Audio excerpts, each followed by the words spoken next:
Well, hello, and hopefully hello again, if you're a regular listener. Welcome to Gunfighter Life, the podcast where we talk about gunfighting tactics the right way, with Almighty God at the center, Judeo-Christian values, and real-world first-hand experience. What are we going to discuss today? Shooting adjacent skills. Things outside the fundamentals. The classic fundamentals, stand script, sight alignment, sight picture, trigger control. Outside of those things, there's a lot of other stuff that goes into being a gunfighter, a myriad of skills. We're going to discuss some of those today. As to why you should listen to anything I have to say, that's a valid question, and it's not because I have a microphone or a bunch of followers on the gram or whatever.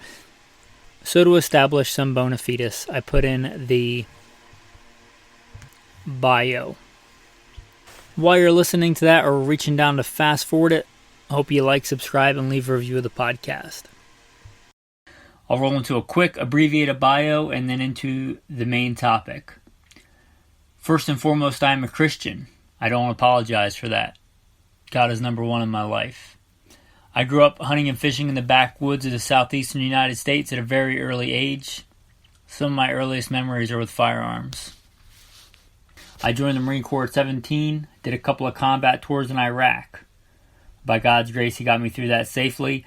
After that, I served as an instructor, an urban warfare instructor and a desert warfare instructor for the United States Marine Corps. I also served with the L.A.P.D, both full-time as a sworn police officer and some more specialized assignments, as well as serving in the U.S. Army, full-time and part-time National Guard.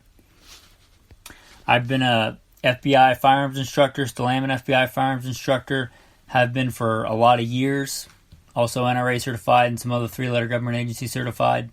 I've been a private contractor for a three-letter government agency I won't specify. I've been the commander of a tactical team in a large metropolitan area. By God's grace, He got me through all that in one piece, not because I'm better, but because He chose to have grace and mercy on me. I've been a professional hunter and guide. Professionally hunted things like buffalo and elk. Not many people today can say they've done that, but I'm blessed to be able to say that I have. I've hunted everything from white-tailed deer on the East Coast to mule deer on the West Coast to gray squirrel on the East Coast to prairie dog on the West Coast, and elk and bear and wolf, and slain all manner of beast. A state rifle and pistol champion a few times over in a few different disciplines. Enough about me, guys. Blessed be the Lord my rock, who trains my hands for war and fingers for battle. Let's get into today's topic. Now, gunfighter adjacent skills. These are adjacent skills. You need a firm foundation, right? If you're super fast at reloads and you can't hit anything, that just means you've increased your ability to miss. Okay, you can't miss fast enough to win.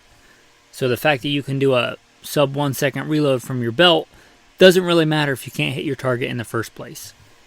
This is adjacent skills. They need to be built on a firm foundation. I don't care how good you are, how many times you've pulled a trigger, you're never too good to practice and focus on the fundamentals.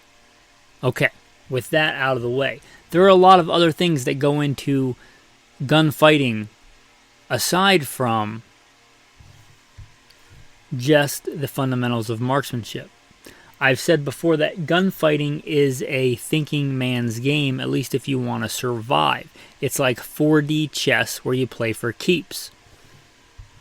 There are a lot of other skills. Using cover and concealment is a big one.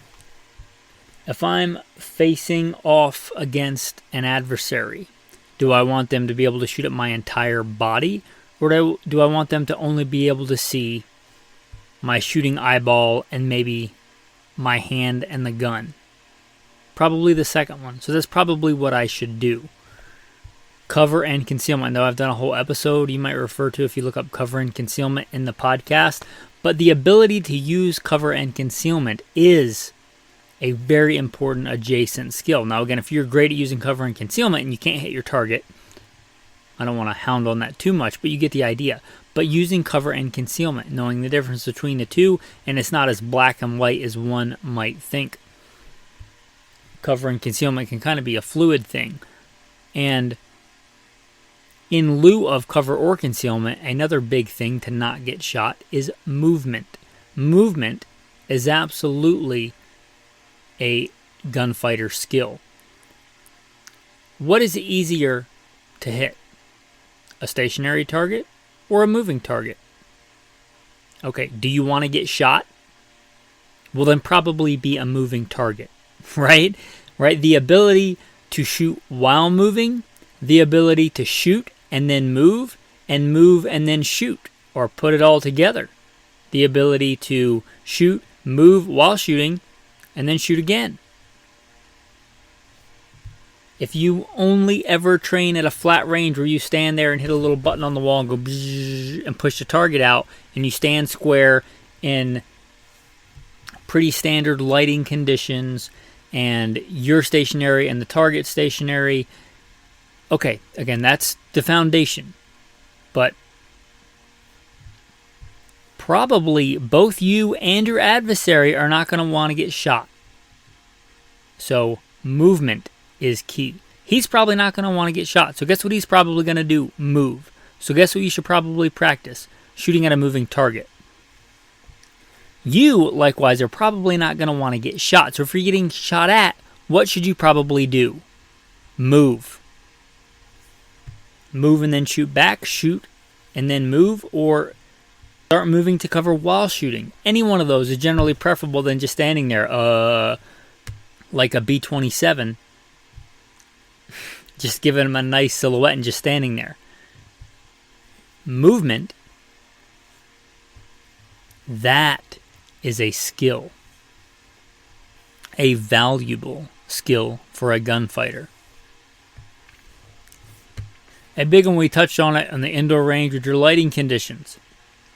Once you can shoot good during the day, learn to shoot at night. A lot of bad things happen at night. Now, again, if you can't shoot good regularly with the fundamentals in the classic stance with normal light, don't worry about fighting at night. Don't think I can't shoot worth a crap, so what I'm going to do is get some dual tubes, get some thermals, and then I'm going to be a raging fast spaceship door gunner mall ninja. You're not. Thermals aren't going to change you from being a crappy shot to being an awesome super night ninja. Might just make you a guy that gets shot with thermals on. But knowing how to fight at night, however that applies to you. Knowing how to use light. Knowing how to use a flashlight, a white light. Knowing to not just stand there and look around with a flashlight shined on, and then if you see something, drawing out and shooting it. Just posted a video on Patreon for patrons where you can go on there and see like a good way to use a flashlight and not get shot, hopefully. Much harder for you to get shot than just shining a flashlight around, and then if you see something to shoot at, you just draw your gun and shoot at it. It may work out for you, and I hope that it does. You may win the lottery, and I hope that you do if you play. But it's not a thing to bet on. Night fighting. Understanding night fighting. Understanding the different dynamics of night fighting. Absolutely a gunfighter skill. If you only ever train shooting during the day, and the first time you have to shoot at night is when you're in a gunfight, well, that's a bad day, right? Right? You don't teach your teenage kid to drive during the day all the time and then have them go take their driver's ed test at night.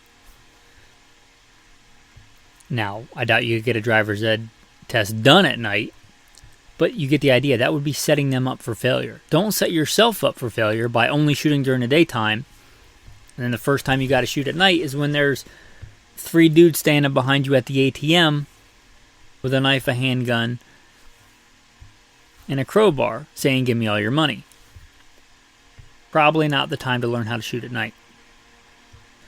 Common but unconventional shooting positions. This is absolutely a gunfighter skill. Supine. If you consider even with a handgun the standard position, standing, sitting, kneeling, prone. Supine, on your back. Why? Because you might fall on your back. Be trying to move towards cover and it's nighttime. Oh, and you hit a curb and now you're on your back and the dude's about to be on top of you. Might behoove you to know how to shoot supine, which again is laying on your back. It might behoove you to learn how to shoot out of a guarded position. I don't care how cool you are and how good a gunfighter you are, a lot of fights end up on the ground. Ask me how I know. Gunfights or no, a lot of gunfights end up on the ground. So probably learning how to shoot from the guarded position, like on your back with your legs up, that might be a good skill to know. Learning how to shoot. How about urban prone, which is kind of laying on your side, shooting under a vehicle. You know how to, skipping rounds off the pavement into a bad guy. That's a pretty advanced skill, but urban prone is a pretty common one. Laying on your side. Maybe you got shot in the leg and you just de facto are on your side and you got to shoot right now or you may not be able to shoot ever again. Urban prone, laying on your side. Again, unconventional shooting positions. And I don't really consider it in this category, but I'm briefly going to talk about it. Hand-to-hand combat and grappling is not an adjacent skill. It is a core skill. You should know, in my opinion, how to fight with your hands before you learn how to fight with a gun. A gun is not a crutch. And if you got this stupid, I'm going to go ahead and call you out. If it's you, if it stings, then take it. But I love you too much to just let you pee in the wind and make a mess when I could tell you to turn around and do it right. If you're like, oh, I've got a gun so I don't have to fight. Okay, well, have fun in prison dropping the soap. You're at some gas station at night getting gas and you get distracted because nobody's perfect. And you turn around and there's a guy, arm's distance from you. And he's like, hey, man, can I get a few bucks for gas? I broke down the road. You've probably heard similar stories. Maybe he is a guy that just broke down and needs money for gas. Maybe he has no intention of getting gas. He has an intention of killing you and taking what you have and driving off with your car. But you don't know. You're like, I'm never just going to fight. I got my gun so I don't have to fight. The guy comes up to you asking you for gas money. You just going to draw out and shoot him in the face? Or draw out 2 to the chest, 1 to the head? Like, he might have wanted to rob me. You just shot him 3 times. Shouldn't have been up in my grill. I don't care if you got the most conservative jury in the most conservative part of the South or Berkeley, California. You're probably going to prison. You're probably not going to get off with doing that. Nor should you. Now, saying you don't draw and just shoot a dude because I don't have to fight, I've got a gun. Before you can draw and react, because he's already in your workspace, he straight up punches you and breaks your nose and everything goes red. If you kind of know that sensation where everything kind of goes red-black and you can't see. And the next thing you know, you're somehow in the guard position because you've trained and the dude's on top of you pummeling you. And before you can get to your gun, you got to fight him off. Right? I don't care if you have a gun. I don't care if you have 3 guns on you. I don't care if you're Tom Knapp, Jerry Michalek, Usain Bolt, and a Navy SEAL put in a blender and combined. You need to know how to fight.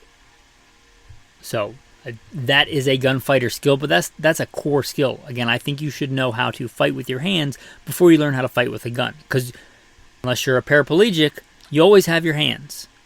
What's a person that's missing 1 appendage? I know quadriplegic, I know paraplegic.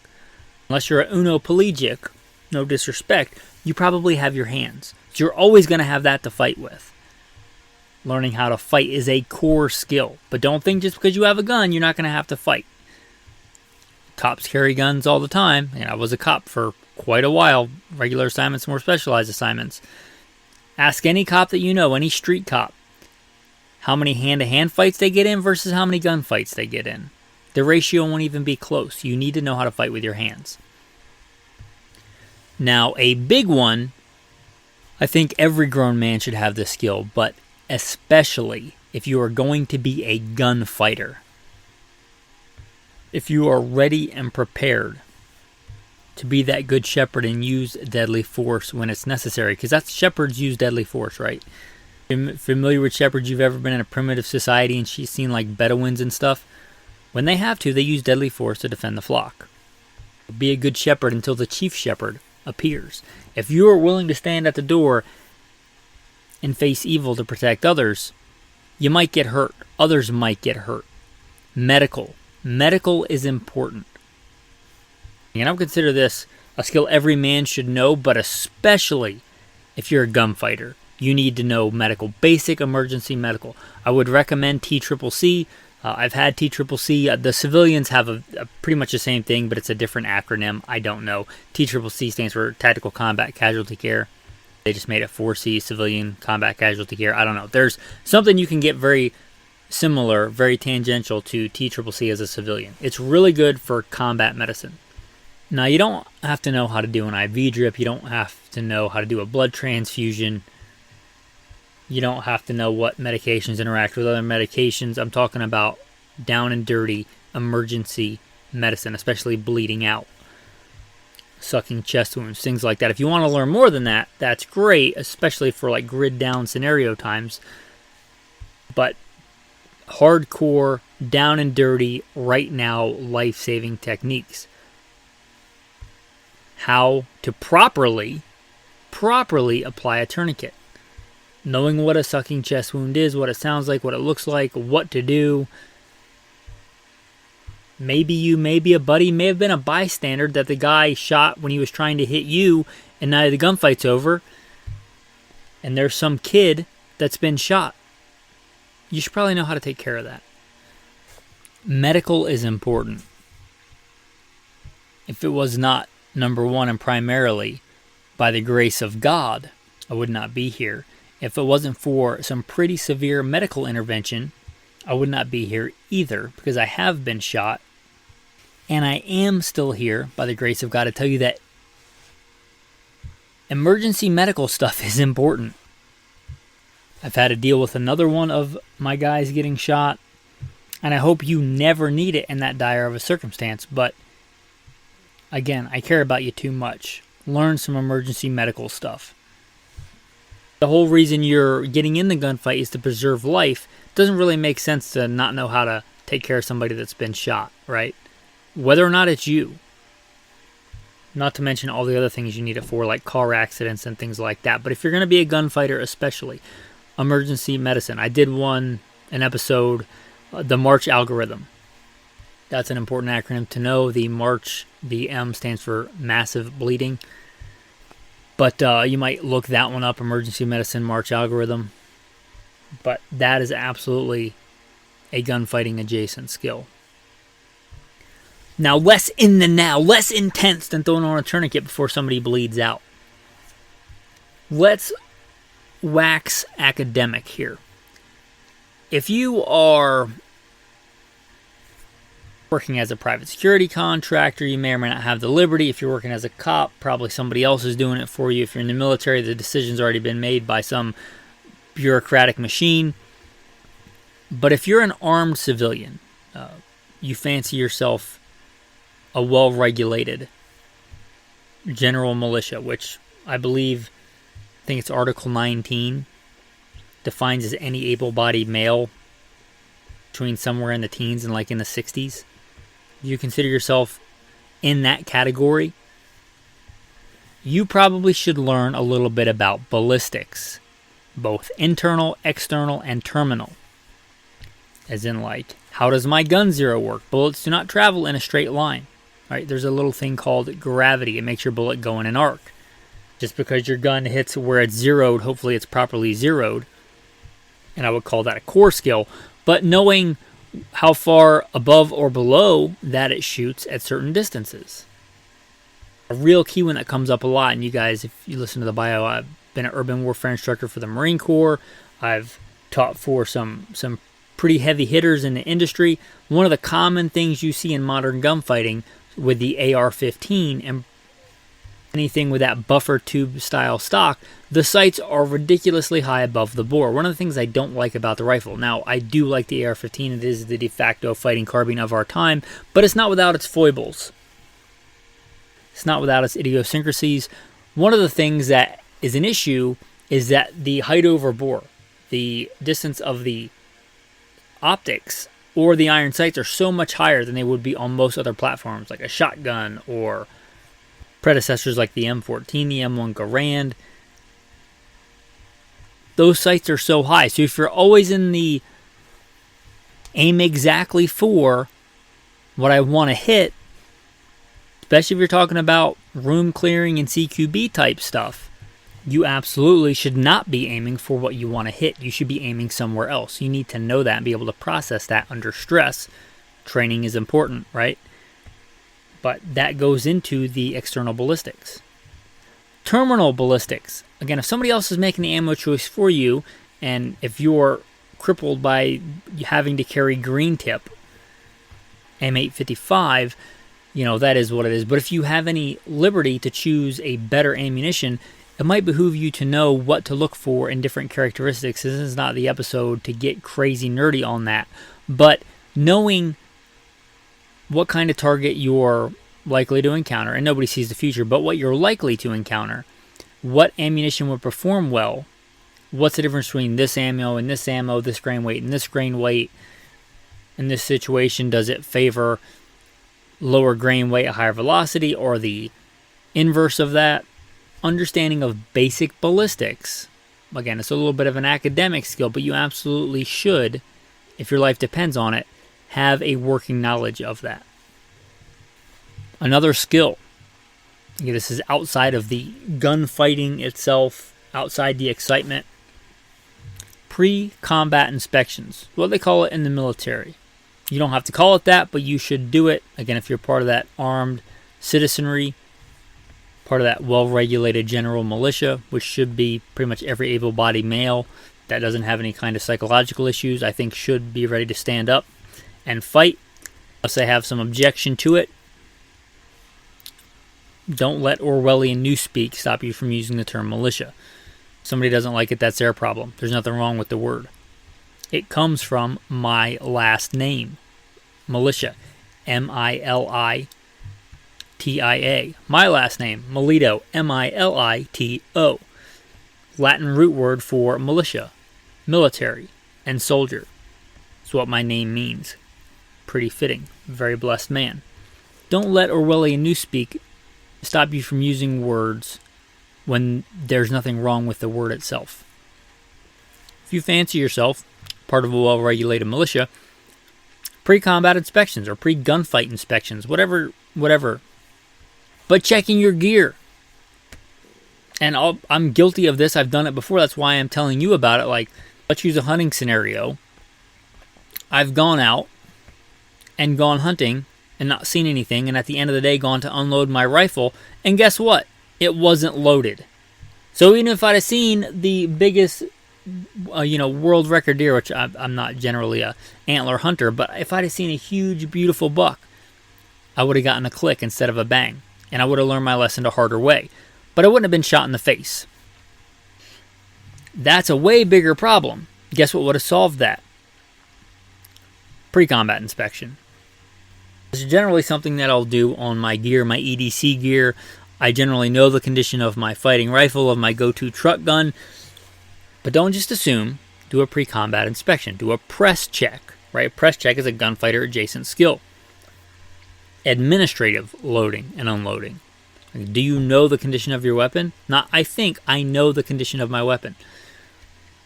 Every once in a while on a schedule, checking your screws, checking the retention on your holster, checking your EDC knife. Is it sharp? Somebody's burning to death in a vehicle. That's probably not the time to figure out you have a dull knife. You turn around at the ATM at night and you got 3 guys armed trying to kill you. That's probably not the time to figure out that your gun doesn't have a round in the chamber. Right? That's a pre-combat inspections, having that little bit of discipline and a forethought. That's a valid and valuable gunfighter skill. Another one, clearing malfunctions. I don't care what gun you have. Guns malfunction. They're a machine. They malfunction. It's something they do. I don't care if you have a Glock. I don't care if you have a Glock squared, a super Glock, the Glockiest Glock. Glocks malfunction. Glocks break. It happens. Ask me how I know. You need to know how to clear malfunctions. I would not call this a core skill, right? A core skill is the fundamentals, but you take any tactical type class, whether it's a carbine or a shotgun or a handgun type course, and they should, as part of the curriculum, unless it's again, not a basic course because it's not a basic skill, but any kind of tactical fighting type course, And they should go over malfunctions. If you take one with an AR, likely they'll spend a ton of time on malfunctions because those guns malfunction a lot compared to some other platforms. They can be very reliable. If you know your gun and you do your pre-combat inspections, oh, my extractor's getting worn, I should probably replace it. Or, hey, that extractor's been a couple of thousand rounds, it's still good, but I'm going to replace it anyway. Tying these skills into each other, but knowing how to fix a malfunction. Tap, rack, bang. Tap, roll, rack. Whatever cool acronym you want. Rip, reinsert, rack. Remove magazine. Rack 3 times. Reinsert magazine. Slide forward. Reassess. Is it time to go bang or not? Like knowing how to clear malfunctions. Under stress. Know how to clear them first without the stress, but under stress. That's important. Knowing what different malfunctions sound like. We talked about fighting in the dark, tying these things in together. You probably know what a double feed looks like, but do you know what it feels like in the dark? Because you probably don't want to shine the light on it and tell the bad guy, hey, I'm over here, my gun's not working. That's a bad move. Can you identify it and clear it in the dark? That's a pretty good skill to have as a gunfighter. What is the malfunction and can I clear it without looking at it? It's a pretty good skill to have. And to start to bring this aircraft in for a landing here, one thing that can cut down on malfunctions is proper maintenance. Right? If you fancy yourself a gunfighter or an aspiring gunfighter, you need to know how to maintain your weapon correctly. And I've seen more guns, I think, damaged from over-cleaning than under-cleaning. But proper weapons maintenance. Know how to maintain that weapon. That's a gunfighter skill. That's not a core of the fundamentals of shooting. Again, gunfighting is like 4D chess where you play for keeps. There's a lot that goes into it. There's a lot of thinking that goes into it. It's a serious business. A lot of people have this romantic idea of what being a gunfighter is, but they're not willing to put in the work to do all the things. Now, I'm not here to pee on you and tell you that it's raining, and I'm not just here to rain on your parade, but you're supposed to speak the truth in love, and I care about you guys too much. Just let you think you can carry a Ruger LCP in your pocket and you've gone to your indoor range and shot at a giant silhouette target at 7 yards. And you're basically a modern day Doc Holliday. It may sound like a lot. Take it one piece at a time. There's that adage I don't really like, how to eat an elephant. Well, I'm not big into eating pachyderms. Something that I've done, how do you butcher a buffalo? One piece at a time. One knife stroke at a time. Butchering a buffalo is a big task. But if you focus on your thing that you're doing and focusing on now, if you keep at it, before you know it, you're chomping on a giant, delicious buffalo heart the size of your head. Because you didn't get overwhelmed looking at the giant beast altogether. You took it one knife stroke, one piece at a time. So don't get overwhelmed. Do the work. Hopefully you're into this because you are passionate about it and you care about it. And your tactical tip. I'm going to bring it to what we talked about in the beginning. These are adjacent skills. You need the firm foundation. You're never beyond the fundamentals. You only build off the fundamentals. And shooting is a perishable skill. So make sure your focus in a broad generality is on the fundamentals. One day you may specifically be working on reloads or something like that. But your overarching focus should be mastering, maintaining the fundamentals. With that, guys, a classic verse of the day, one that's been quoted by me many times, but it's a good one. Psalm 144. Blessed be the Lord my rock, who trains my hands for war and my fingers for battle.